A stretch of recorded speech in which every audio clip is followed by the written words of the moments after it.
ಇನ್ನು ಬಜೆಟ್ ವಿಚಾರಕ್ಕೆ ಬಂದರೆ ಬಿ ಜೆ ಪಿಯವರು ಇವಾಗಲೂ ಕೂಡ ಅದನ್ನು ಕಂಟಿನ್ಯೂ ಮಾಡ್ತಾರೆ. ಅಂದರೆ ಏನೋ ಮುಸ್ಲಿಂ ಬಜೆಟ್ ಇದು ಹಲಾಲ್ ಬಜೆಟ್ ಅನ್ನುವಂಥದ್ದನ್ನು ಆರೋಪವನ್ನು ಮಾಡ್ತಿರುವಂಥದ್ದು. ನಿಮಗೇನು ಅನ್ಸುತ್ತೆ ಸರ್ ಈ ಬಾರಿಯ ಬಜೆಟು ಅಂತ? ನನಗೆ ಒಂದು ಅಲ್ಪಸಂಖ್ಯಾತರ ಗುಂಪನ್ನು ಟಾರ್ಗೆಟ್ ಮಾಡಿ ಈ ಬಜೆಟನ್ನೇ ಅವ್ರ ಬಗ್ಗೆ ಆ ರೀತಿ ಮಾತಾಡೋದು ಇದು ಶೋಸ್ ಒಂಥರ ಒಂದು ಸಣ್ಣತನದ ಮನಸ್ಥಿತಿ, ಎಲ್ಲೋ ಒಂದು ಕಡೆ ಕೋಮುವಾದದ ಮನಸ್ಥಿತಿ ನಮಗೆ ಎದ್ದು ಕಾಣುತ್ತೆ. ಫಸ್ಟ್ ಆಫ್ ಆಲ್ ನನ್ನ ಪ್ರಕಾರ ಮುಖ್ಯಮಂತ್ರಿ ಸಿದ್ದರಾಮಯ್ಯನವರು ಹೋದ ಬಜೆಟ್ಗಿಂತ ಈ ಬಜೆಟ್ನಲ್ಲಿ 2% ಅಂತೂ ಎಜುಕೇಷನ್ಗೆ ಕಡಿಮೆ ಮಾಡಿದ್ದಾರೆ. 12% ಹೋದ ವರ್ಷ ಇತ್ತು, ಅದು ಕಡಿಮೆನೇ. ಈ ವರ್ಷ 10% ಆಗಿದೆ. ಎಜುಕೇಷನ್ ಹೆಲ್ತ್ಗೆ ದೊಡ್ಡ ಪ್ರಮಾಣದಲ್ಲಿ ಜಾಸ್ತಿ ಮಾಡಬೇಕು. ಮತ್ತು ಒಂದು ಅಲ್ಪಸಂಖ್ಯಾತ ಧರ್ಮಗುರುಗಳಿಗೆ ಅವ್ರಿಗೂ ಹೆಚ್ಚಳ ಮಾಡಿದ್ದಾರೆ, ಅವರಿಗೆ ದುಡ್ಡೆಲ್ಲ ಹೆಚ್ಚಳ ಮಾಡಿದ್ದಾರೆ. 150 ಕೋಟಿ ವಾಫ್ ಬೋರ್ಡ್ ಕೊಟ್ಟಿದ್ದಾರೆ. ಅದೆಲ್ಲ ನನ್ನ ಪ್ರಕಾರ ಧರ್ಮ ನಿರಪೇಕ್ಷತೆ ಸೆಕ್ಯುಲರಿಸಮ್ ಅಲ್ಲ.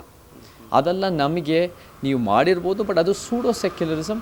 ನನ್ನ ಪ್ರಕಾರ ಸೆಕ್ಯುಲರಿಸಮ್ ಅಂದರೆ ನನ್ನ ವ್ಯಾಖ್ಯಾನ, ಅದು ಡಿಕ್ಷನರಿ ವ್ಯಾಖ್ಯಾನ, ಸರ್ಕಾರಗಳಿಗೂ ಧರ್ಮಗಳಿಗೂ ಪ್ರತ್ಯೇಕತನ. ಸೊ ಯಾವ ಮುಖ್ಯಮಂತ್ರಿ ಆಗಿರ್ಬೋದು, ಮುಖ್ಯಮಂತ್ರಿ ಆಗಿರ್ಬೋದು, ನಿಮ್ಮ ವೈಯಕ್ತಿಕವಾದ ಧರ್ಮ ಅಥವಾ ಧರ್ಮೇತರವಾದ ಬದುಕು ನಿಮ್ಮ ಹಕ್ಕಿದೆ. ಸರ್ಕಾರದ ತೆರಿಗೆ ಹಣ ಯಾವ ಧರ್ಮಕ್ಕೂ ಹೋಗದೆ ಅದು ಜನರ ಏಳಿಗೆ, ಒಂದು ಸಮಾಜ ನಿರ್ಮಾಣಕ್ಕೆ ಅದು ಬಳಕೆ ಆಗಬೇಕು. ಸೊ ಐ ಡೆಫಿನೆಟ್ಲಿ ಬಿಲೀವ್ ಇದರಲ್ಲಿ ಒಂದು ಸ್ವಲ್ಪ ಕೆಲವೊಂದು ಫಾರ್ ಎಕ್ಸಾಂಪಲ್ ಅದು ಅಲ್ಪಸಂಖ್ಯಾತ ಧರ್ಮದ ಗುರುಗಳಿಗೆ ಅದು ಕೊಡೋದಾಗಿರ್ಬೋದು. ಮತ್ತು ಅದ್ರ ಜೊತೆ ಈ ಒಂದು ಕುಂಭಮೇಳ ವಿಚಾರದಲ್ಲಿ ನೀವು ಹೋಗ್ತೀರ ಹೋಗಿ 6 ಕೋಟಿ ರೂಪಾಯಿ ಅದನ್ನು ಜನರ ತೆರಿಗೆ ಹಣನ ಕುಂಭಮೇಳಕ್ಕೆ ಬಳಸೋದು ಟಿ ನರಸೀಪುರದಲ್ಲಿ, ಅದು ಐ ಡೋಂಟ್ ಥಿಂಕ್ ಅದು ಸೆಕ್ಯುಲರಿಸಮ್ ಅಂತ ನಾನು ವ್ಯಾಖ್ಯಾನಿಸಲ್ಲ.